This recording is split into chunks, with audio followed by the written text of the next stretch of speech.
Hello and welcome to Preview Percy's column for those who haven't got the time or inclination to actually read the thing, otherwise known as Preview Percy for the hard of thinking. Our next match is this Wednesday at 7:30 p.m, where we will be hosted by Leicester City. That's an odd time for kickoff, but it's for the benefit of those people at the TV company, as usual. Still, at least it gives us a sporting chance of getting home the same day that we've left. Leicester then, our hosts, come into the game in third place with 45 points from the 23 games they've played so far. A superb run in the lead into Christmas. Between October and December, they won 8 on the trot. That run coming to an end with a surprising home draw with Norwich. That run saw them dally with second place in the league as Man City faltered a bit, and it brought back hopes of a repeat of that annus mirabilis a few years ago. Of course, PGMOL aren't about to allow anything to interrupt Liverpool's title bid, but I suppose it was a nice idea while it lasted. The weeks since then have seen a bit of a tailing off in that form. Apart from the wins against us and the Geordies around the turn of the year, they've lost their last two. A 2-1 defeat at home against the Southampton side they beat 9-0 a month or so back, and on Sunday, a 2-1 defeat away at Burnley. Despite the fact that most observers named Clarets keeper Nick Pope as man of the match, I couldn't help but thinking that the Foxes looked a little bit out of sorts. Maybe that was just me though. Daisy,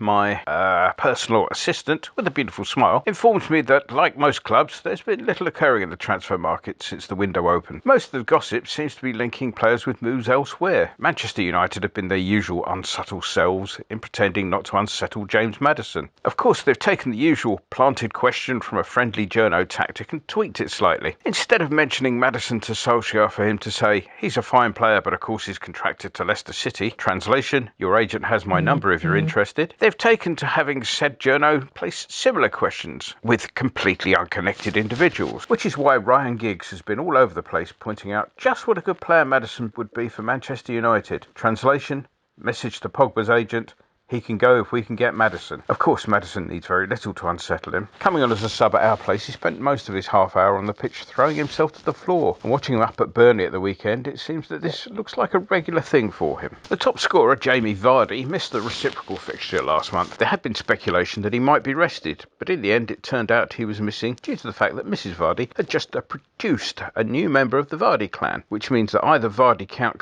to 9, or, fancying a day off or two over Christmas, he can. Either way, if they have a christening, don't expect the Rooneys to feature in the photos when they appear in Hello or some such magazine. Replacing Vardy on spot kick duties up at the Olympic was Demirari Gray. Gray took the penalty kick that had been given away by an understandably ring-rusty Fabianski, saved, which means that Vardy was back on 12-yard duty up at Burnley, missing what would probably have been a match-finishing penalty at 1-0 up. Their goal up at Turf Moor came from youth product Harvey Barnes. Barnes impressed so much during what was supposed to be a season-long loan at West Brom last season that they recalled him in the January window, and his first goal came against us last season at the Olympic. Let's move on to the wild and wacky world of association football then. Before the Everton match, there was the supporters' protest outside the ground. Estimates from the police seemed to suggest that somewhere between 1,000 and 1,700 people turned up. That seemed about right to me. Of course, my estimate is based on having turned up incognito and observed what was going on, unlike that of a certain intellect-free obese radio presenter who, having made a prediction that only a couple of hundred would be present, took time from posting photographs of him spilling apple pie down his front to upgrade his figure by a few hundred, something he managed to do from the press room a couple of hundred yards away from all the action. Still, I suppose we should be honest that said presenter took time out of scouring the papers for the birthdays of famous people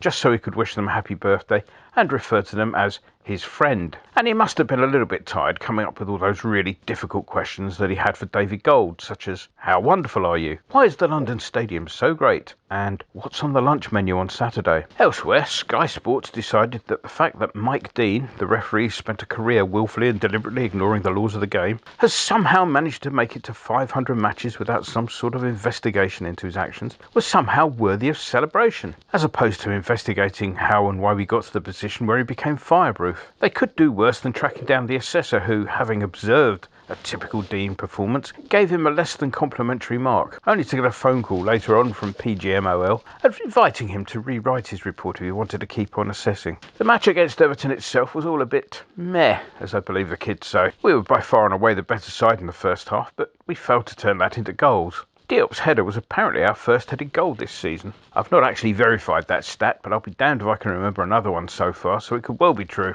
Incidentally, I don't know if anyone else noticed, but in the first half, the lino on the West Stand side raised his flag for an offside, just as a player received the ball from a throw-in. The flag was thankfully ignored, thus sparing blushes all round, but it does rather show where we are with officials these days. Everton produced little other than from corners, which was a bit of a shame really, because we tend to turn off at those at least once a game. Other than that, the main talking point was the little contretemps Ajeti had with Holgate. Now yes, Ajeti did flick his head gently backwards, but the effort wasn't anywhere near enough to cause the disgraceful reaction from Holgate, who went down clutching his face and spent the next minute or two on the ground comatose. Closer look at the incident shows Holgate gently kneeing Ajeti in the back of his leg.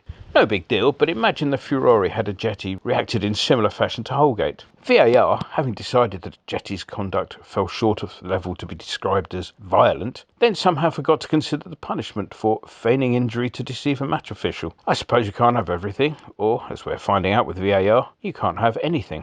Injury news suggests that Antonio is edging closer to return, having done some training. Fabianski, Yarmolenko, Fredericks and Anderson are all going to miss out. Anderson's ribs are worse than anticipated. Wilshere? Whenever. So I'll move on to a prediction then. Well, as mentioned, although their defeat at Burnley was credited to the performance of Pope in goal for the home side, and there were lots of comments of the "we should have taken our chances" variety, there was something about the performance that seemed not quite right. Nothing I could highlight or quite put my finger on, but there was something wrong. Whether or not we can exploit that, of course, is another matter entirely. The worrying thing for me is our vulnerability to the quick ball over the top, which is, of course, Vardy's modus operandi. This vulnerability is particularly prominent at corners, our corners, where a quick collect and clearance can often be our undoing. So this week, we will see just how solid all this increased confidence actually is. I can't see a win this time round, and I have a horrible feeling that a draw might also be beyond us this time. So the £2.50 that would have been sent to the Food for Starving TalkSport Presenters Fund will instead be going off to Winston the Turf Accountant and placed on a 2-1 home win. Enjoy the game. Remember, you can read all this and get Percy's Pozo, which is by far and away the best bit, on kumb.com. Ta-ta.